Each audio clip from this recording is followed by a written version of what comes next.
আপনি কই যাইতেছেন? এই তো কাকা, খেতে কাম করতে যাইতেছি। আপনার সাথে আমার একটু কথা ছিল। আপনি করে কইতেছেন কে কাকা? কি হয়েছে আপনার? আজকে কি ঘটনা ঘটছে কোন তো? কইতেছিলাম কি, আমি তো তোমার বাপের মতো, তাই না? জি কাকা।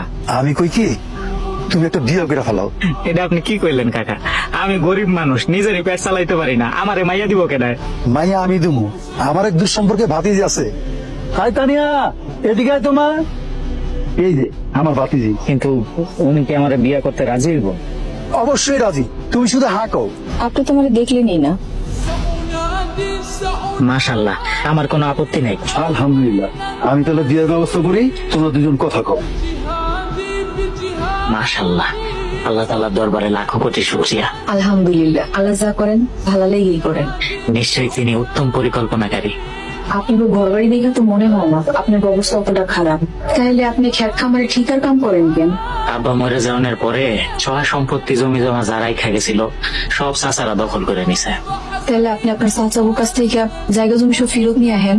কি দরকার, গরিব মানুষ খাইতেছে খাক, তাছাড়া আমি সমস্ত বিচার আল্লাহর কাছে দিয়ে রাখছি। কি করতেছো? এমনি কেউ রান্ধে নাকি? হ্যাঁ, এত খড় দিলে তো খালি ধোয় বাইরে, আগুন জ্বলবো না তো? আগুন জ্বালাই তো এই যে দেখ। আমি মনে করছিলাম আমি কাজ কাম পারি না দেখে আপনি আমার খোটা দিবেন। আরে কি কও, তোমার খোটা দিতে যাবো কে? তুমি না পারলে আমি আছি না, আমি তোমার সব শিখাই দিব নি। আপনি তাহলে কামে যান, বাকিটা আমি করতে পারি না, আজকে তো কামে যাবো না। আজকে আমি নিজে বয়ে থেকে রান্ধনের কামে তোমার সাহায্য করব, আর স্ত্রীর ঘরের কামে স্বামীরও সাহায্য করা উচিত। কি খবর ভাবি? আলহামদুলিল্লাহ, কিন্তু আপনারা তো চিনলাম না। আমি আপনাকে প্রতিবেশী, নতুন নতুন বিয়া করলেন তাই দেখতে এলাম। দিনকাল কেমন যাইতেছে ভাবি? আল্লাহর রহমতে ভালোই যাইতেছে। রাজু ভাই বিয়া করলো, আমরা তার প্রতিবেশী হয়েও দাওয়াত পাইলাম না, খুব কষ্ট পাইছি ভাবি। আসলে ভাবি ছোটখাটো ভাবে বিয়ে হয়েছে তো, তাই ওইরকম কাউরে কওয়া হয় নাই। আমার যেদিন বিয়া হয়েছে সেদিন 200 মানুষের দাওয়াত দিয়া খাওয়াইছে, সেন্টার ভাড়া কইরা ধুমধাম কইরা বিয়া হয়েছে, বিশাল আয়োজন। ভাবি, সবার তো একরকম সামর্থ্য থাকে না। আরে আরে, করো কি করো কি, যাও দাও। কি হয়েছে কাকা, আপনি এমন করতেছেন কে?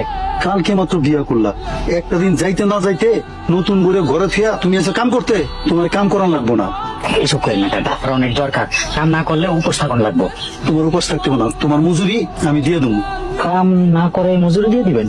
বেশি কথা বলে না, তুমি যাও তো বাবা। সালামু আলাইকুম। ওয়ালাইকুম আসসালাম। আপনি তো তাড়াতাড়ি আয় বলেন আজকে। ও কাকা কইলো নতুন বিয়ে করছো, কাম করান লাগবো না, আজকে বাড়ির যাও কা। আরো কি কইছে জানো? কইছে আজকাল পুরো মজুরি নাকি দিয়ে দিব।